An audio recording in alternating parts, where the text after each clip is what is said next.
Hello, Rick Lupert here from the Van Nuys Luperts, live in the Harmony and Unison stage. Not in the stage, that seems like it would hurt, more on the stage, I guess. Yeah. I'm really excited to be here. I want to thank Stacy and Beth for creating this community. It came about right at the time when the world was entering what seems like an awfully elongated period of disharmony. So to have this beautiful space and nightly opportunities to connect with other people and see amazing and beautiful art happen is so awesome and so needed, and such a lovely counterpoint to the disharmony. So thank you very much, Stacy and Beth, and especially thank you for giving me the opportunity to be here on the stage in the group. See, I just figured out how to use on and in. I'm gonna read a bunch of poems for you in this Shabbat Writers Corner segment of today. I'm going to read some old poems, some new poems, some more serious poems, and some not so serious poems. So let's get right started. I know there's a whole thing about not doing covers, but I just wanted to let you know that all of the words in all of my poems previously appeared in the dictionary. I didn't come up with them. I did take them out of the dictionary, and well, they're still in there. I didn't permanently remove them.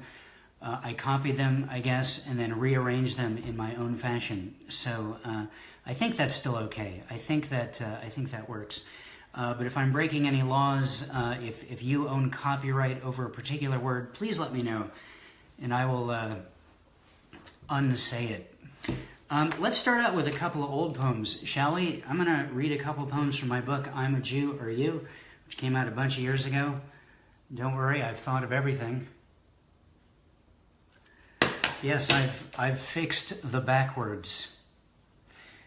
So I'm going to read, so these are a couple of old poems to start out with. This one, with all the talk of Russia in the news, this particular poem really gets to my heritage, I think, perhaps yours too. This is called I Come from Eastern Europe.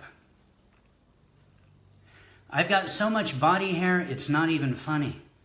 I've got so much body hair, a chimpanzee looked at me and fainted. I've got so much body hair, in the dictionary next to the word deforestation, there is not a picture of me. I've got so much body hair, I need to buy 2 airplane tickets even when I'm not going anywhere. I've got so much body hair, Telly Savalas used to wear me on his head to pick up chicks. I've got so much body hair, the people at Norelco have labeled me public enemy number 1. I've got so much body hair, I don't need to wear clothing. In fact, I never do. See what I mean? That's a lot of body hair. I've got so much body hair, it's not even funny. All right, that's the first poem. This next one, also from the same book. You know how we Jews like to eat, right? Well, this is about that. I wrote this approaching Rosh Hashanah a few years ago. I guess a bunch of years ago. This book is kind of old. This is called The Eating of the Jews. It is the new year, and I am driving home from Rosh Hashanah morning services. I will rest until the evening when I will join friends for the festive meal. We Jews eat like Italians. We have special foods for every holiday, symbolic foods, foods that make a statement to God as they travel into our mouths. Have you ever really thought about matzah? I have. It's intense. Matzah has so much meaning, it makes the dictionary seem like a Canadian. We even have special foods to eat when nothing special is happening. Let's talk kugel, kishka, falafel. Don't ask what kishka is, but kugel. I could go on about kugel for days. I will be well fed tonight.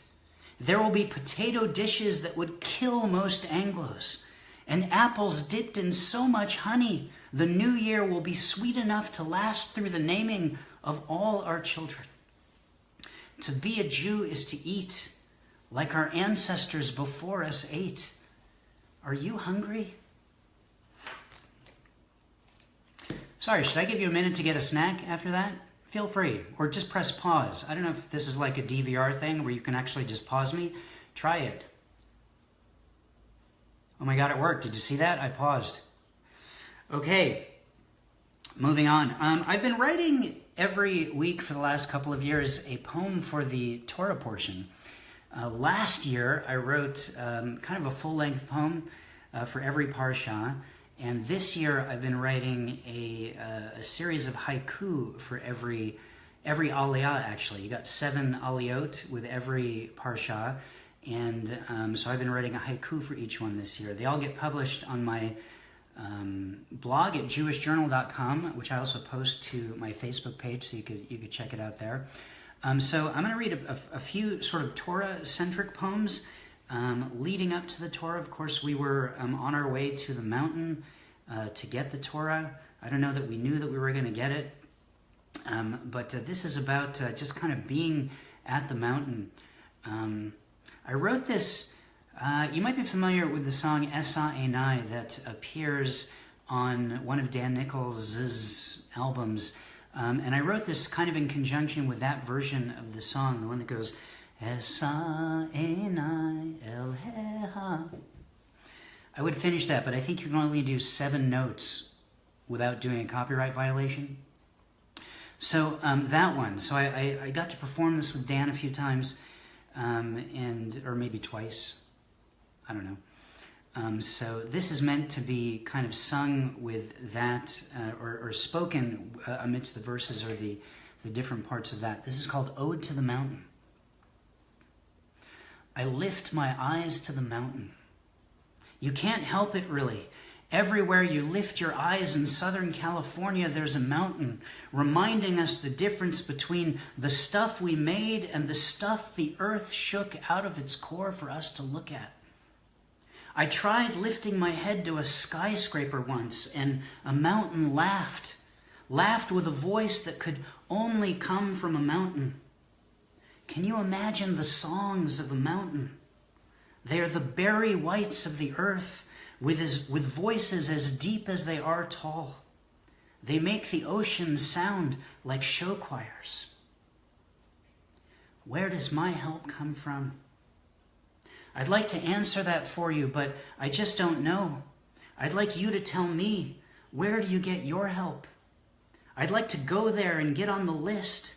I don't mind waiting, I'm just tired from the searching.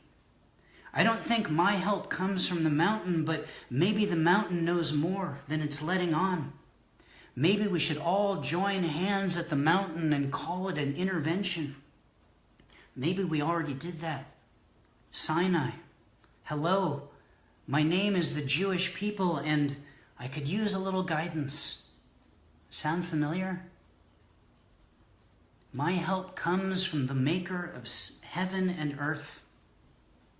It's one thing to be in awe of the mountain, and a whole other to acknowledge something made it. Can you imagine the labor required to make a mountain? That's a whole lot of guys from outside Home Depot, or, if you pay attention to our tradition, just one. My help comes from the one who made the mountain. That's who I lift my eyes to. Alrighty. So, this week's, thank you, Ellie, and hello. Hello to you. Hello to everyone who's here. I can only see one comment at a time. Hi, Karen Daniel. I'm your favorite poet. Oh my gosh. I'm going to put that on my business card. I'm going to get business cards first, solely for the purpose of putting that on there. Thank you. All right, so this week's Parsha is Tetzaveh. When is the book coming out? That's a great question. I have a whole book of these Parsha poems, not the haiku, but the ones I wrote last year, that's called God Wrestler, and it should be out in May, I think. I hope. I'm waiting on a few things. Of course, it's all written, but there's a few pieces that need to come together, people writing blurbs, someone doing the cover, that kind of thing. So I'm hoping to get it out in May, but sometime this year for sure. Thank you for asking that, Ellie. And hello, Cindy. All right. This is the poem I wrote last year for this week's Parsha. It's called Tetzaveh, or Still at the Mountain, by the way. My mother was a Cohen, and so, as far as I know, I'm descended from Aaron and have priest running through my veins. After reading the description of what they had to wear, I'm not sure how long I would have lasted in the job. I don't own a tie. I remember leaving a job at a new organization shortly after they announced everyone would have to wear a uniform. It's true. When my wife asks what I'm going to wear to an event of some kind, I mumble something about the sky and then get out of that conversation as fast as I can. I suspect it may be a front. I'm maddeningly specific about how I want my t-shirts to fit. Addie begs that I buy a second pair of jeans so that when the ones I wear every day, all day, forever wear out, there won't be a crisis of faith. And the stones, silk screened on my shirts, Star, Wars and Trek, Zeppelin, Lead, and the Beastie Boys, all three nice Jewish boys. They decorate my breastplate of judgment like tribes. I'm the high priest in my own special world. One more thing. God is a meat eater, asks for 2 lambs a day, 1 in the morning and 1 in the afternoon, promises to dwell amongst us. Maybe this is why I have trouble finding him/her. I'm a vegetarian. I don't know if the Holy One would like vegan lamb samosas. I'd like to find out, though. Okay. That was for this week's Parsha, Tetzaveh.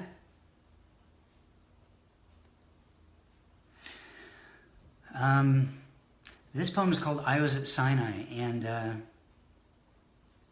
we're supposed to think about our history not as history, but as memory.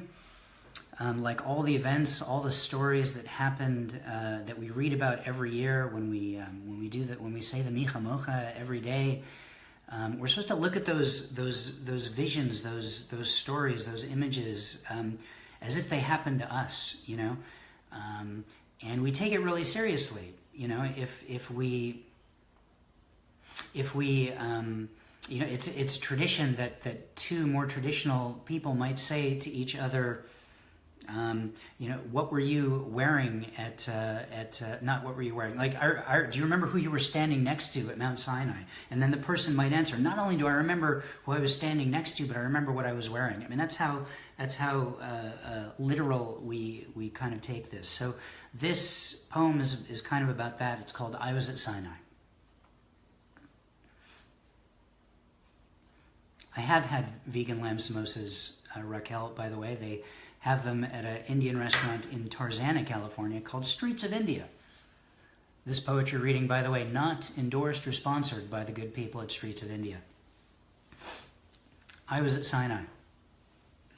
I remember what I was wearing, what the ground felt like, who was standing next to me, the looks on everyone's face when Moses came down with the stones telling us, this is going to be good. Pay attention, people. You'll be telling your children about this. I was at Sinai. My wisdom was young and old then. Now I'm just old and my wisdom has left the building, or maybe it's still at the mountain. I was at Sinai well before they put in the gift shop. Back when the only gift was a golden calf, and in the end, no one wanted it. Not our best moment, but it was our moment. We've had so many moments like, remember the time when I was at Sinai, we didn't look at our watches. Forget about the fact that there weren't watches. We didn't want them. Don't you get it? We're still there now. We are all a part of the circle. We're the beginning and the end. We receive it every day. This is your permanent online status. Sinai was the first place we held hands, but not the last. In fact, I never let go. We are still holding hands. I choose to be a part of the circle as if I have a choice. I could ignore the circle, travel 1,000 miles from the circle, but turn around and see I haven't gone anywhere. It's a big circle orbiting you, Sinai, where the property values are holding steady. Oh, Sinai, to say I was with you is to pretend I left, is to conceive I was ever anywhere else. Oh, Sinai, I tweet your commandments to the masses. I spin around in your circle.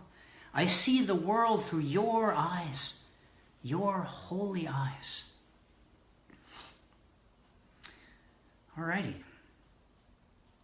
Well, that ends the Torah and Sinai segment of the reading, though isn't everything kind of related to Torah? Purim's coming up. It's like so soon, isn't it? Look, I dressed like a painting of a monkey. I wrote this poem yesterday for Purim. I've never written a Purim poem before, so let's give it a try, shall we? This is called, are you ready for it? Purim. It is the Hebrew month of Adar, and my happiness is getting bigger. That's not meant to sound dirty. It's a traditional tradition as old as Purim itself, as old as eating cookies shaped like human ears, as old as wearing Venetian masks. I think Purim is where Mardi Gras got the idea. As Purim approaches, our happiness gets bigger. On this day, we march down the bourbon streets of our lives, imbibing whatever it takes to blur the lines between what's wrong and what's right, or what's left if you're feeling politically charged. Hoping, mandated to see how close we are to evil and still land on the good side of the line. I have to be honest, when I first heard the word Megillah, I was disappointed to find out it didn't have anything to do with gorillas. The cartoon of my youth informing my understanding of Jewish history. I'd always wanted a monkey of any kind, and to find out Purim only led to a cookie was a tragedy of King Kongian proportions. It was like someone was saying Haman to me as loud as they could next to my ear, which I'm lucky enough to still have attached. And can we all just agree that there should be a much higher proportion of chocolate Hamantaschen? No offense, fruit. This is all getting a bit silly, but that's Purim, straddling the line between good and evil, a dizzying balance to maintain. I'm standing on one foot, hoping the other one lands in a respectable location. My happiness is getting picture. I draw you a picture, but I'm out of time. It would have been a good one to read at the end with the I'm out of time line, but I didn't think of that because I'm not at the end. I still have time. Kind of just lied to you in a poem there. Plenty of time. I've got like 6 or 7 more hours of material here. All right, so I have 3 new books out, which are actually already out, that I wrote over the last 3 years. They are 3 travel poetry books. I'm going to read a poem from each one of them, and then close with a few other poems, and that'll be it, and then we'll all have Shabbat, and it'll be beautiful. Thank you guys so much for being here, for tuning in. This poem, this first one is from my book, Professor Clown on Parade. There we go. Can you kind of... I'm not doing this right. There we go. which is poems I wrote while traveling in the northeast of the United States of America, in a few cities there. This first one is called Give Us This Day Our Daily Bread. No, it's called Give Us This Day Our Holy Bread. The server at our bed and breakfast asks if I want Jewish rye with my breakfast. I tell her no because I'm off duty, but after some thought, I ask if they have Jewish wheat or even Episcopalian sourdough. Not that I'd make that choice. I just wanted to know if it was available. That's from Professor Clown on Parade. The book I wrote 2 summers ago while traveling through Ireland is called Romancing the Blarney Stone. Yeah. I'm mastering the position of mirrors. Been working on it for years. All poems written in Ireland a couple of summers ago. Actually, and on the way to Ireland, we stop on the East Coast before we head elsewhere for our travels. This first poem was written actually in Syracuse, New York, before we went to Ireland. It's called Cemetery. 1. Gophers are taking over the cemetery where my grandparents are buried. We have to avoid falling in their holes. 2. Gregory cleans the headstones of our grandparents with a brush he had in the car for this kind of occasion. He is prepared for any kind of occasion. 3. We open the box and return my mother to her parents. It looks like her father gets a little more. Daddy's little girl.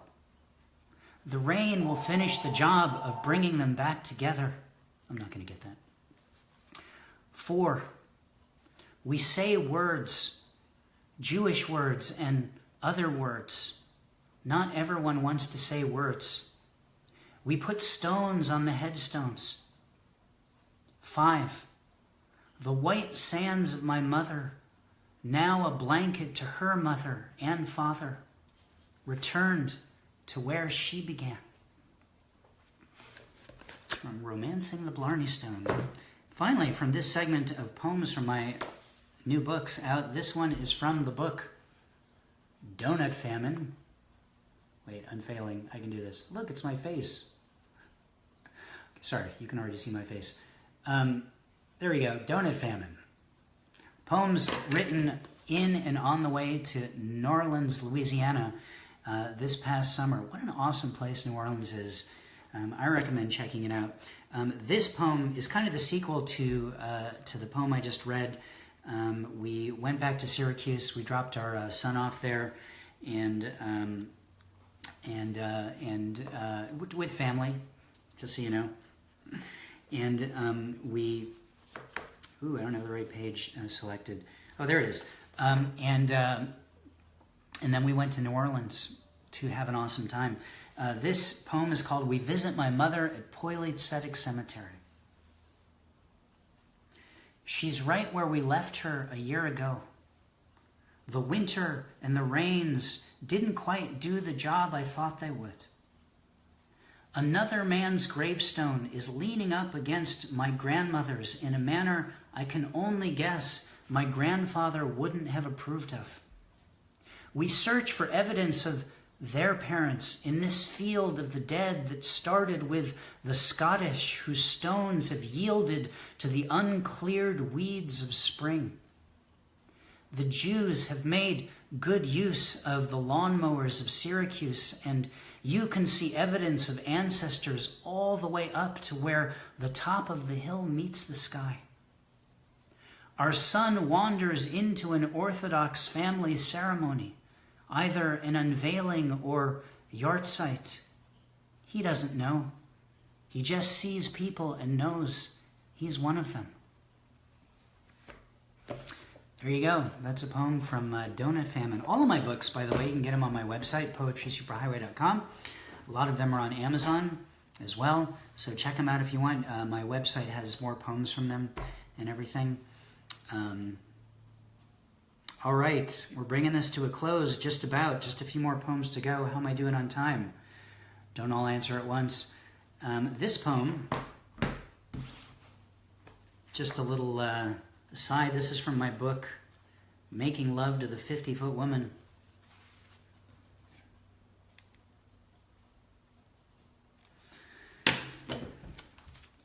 I didn't necessarily mean this to be a comment on writing poetry in form. I guess this goes out to you if you ever struggle with the rules or the structure, if we need to add some Jewish context to it to make sense for the Harmony and Unison audience. Well, we don't, so never mind, I'm reaching there. This poem is called This Thought, Too Many Syllables for Haiku. The biscuits didn't turn out as I'd hoped because too much baking soda.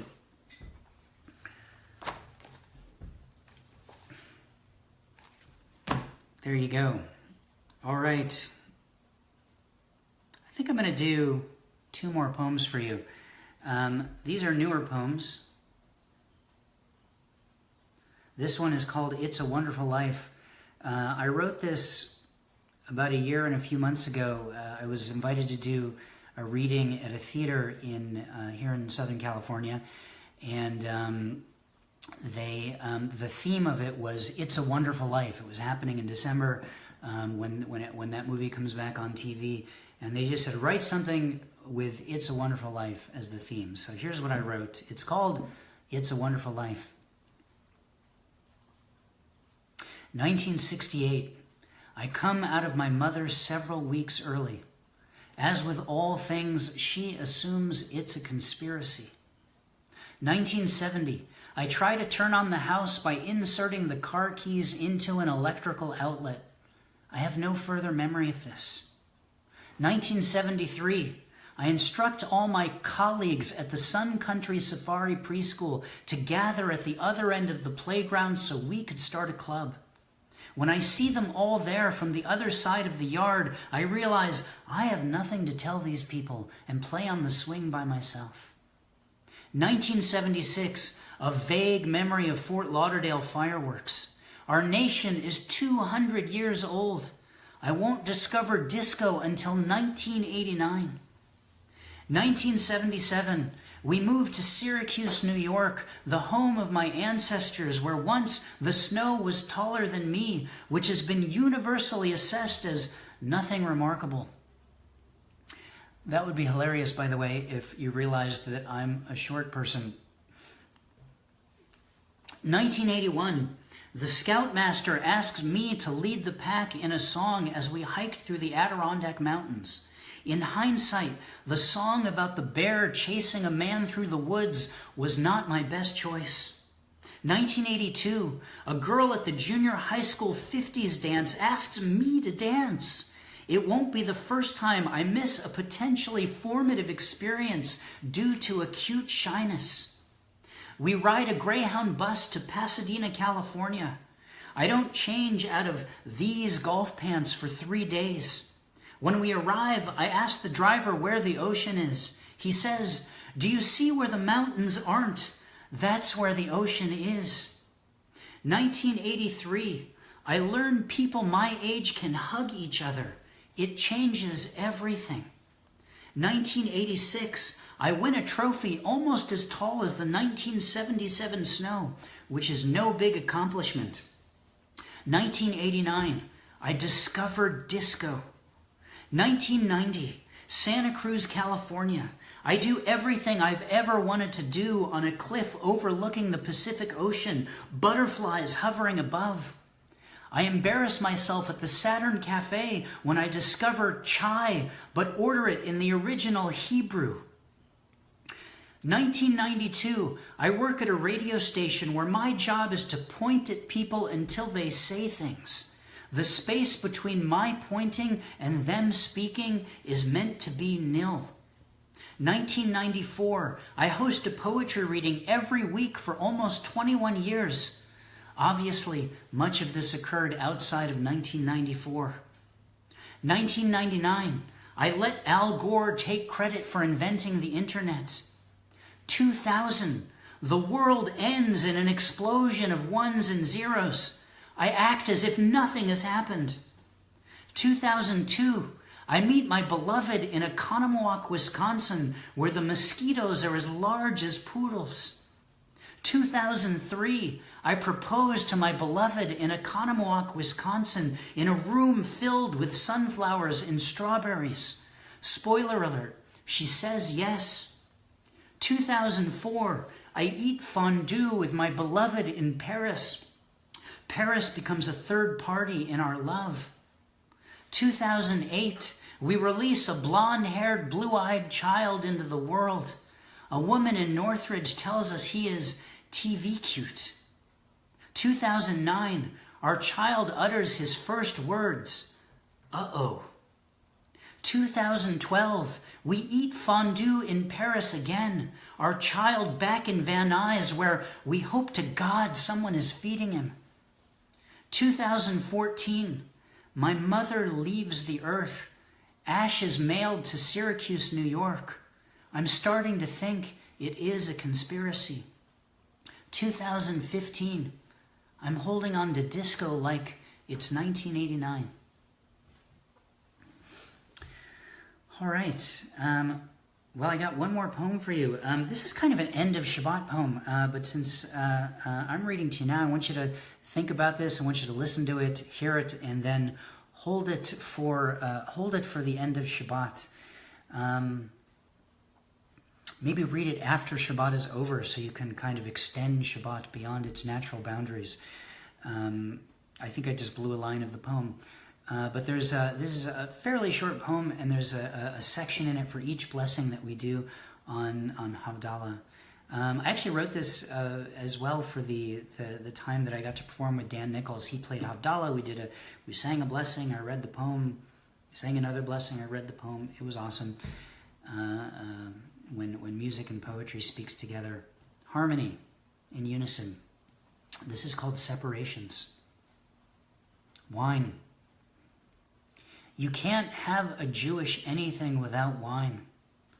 Even Yom Kippur, I'm sure there's a bottle of wine standing by in case the Messiah comes. I'm sure the first thing the Messiah would say if insert your pronoun of choice came on Yom Kippur would be, all right, I'm here. Let's get out the wine, the sweet stuff. You know how I like it. Sickly sweet, sweet as honey. So sweet we can't help but remember the sweetness of the day of rest, the taste of it on our tongues, yearning for every day to be this sweet. Spices.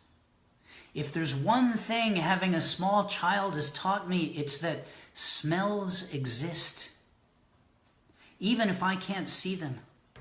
Oh, the holy scents that come out of him. There should be a Jewish holiday that revolves around them. This is the lesson of the spices. We can't see the smell they make, but we know they're real.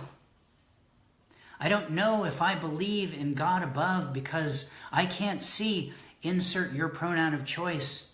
But I know if one thing exists for sure that I can't see, the scent of the Havdalah spices, then I'm open to the possibility that others do too.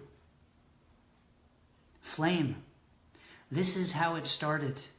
This flame, a day ago, 2 separate lights on candlesticks that had no choice but to twist together, like lovers, a double mitzvah on Shabbat. What even is a double mitzvah? This flame, showing us the way, bound together like 2 souls, like Besheret, the last light of the Sabbath, yearning to not be separated again. Separation. This is it, the hardest Jewish moment, the one where the flame goes out, the one where we are as far away from the next Shabbat as we can possibly be. How can we stand it? The work week, the mundanity of the everyday. Thank you, spell check, for confirming that mundanity is a word. See, this is how we do it.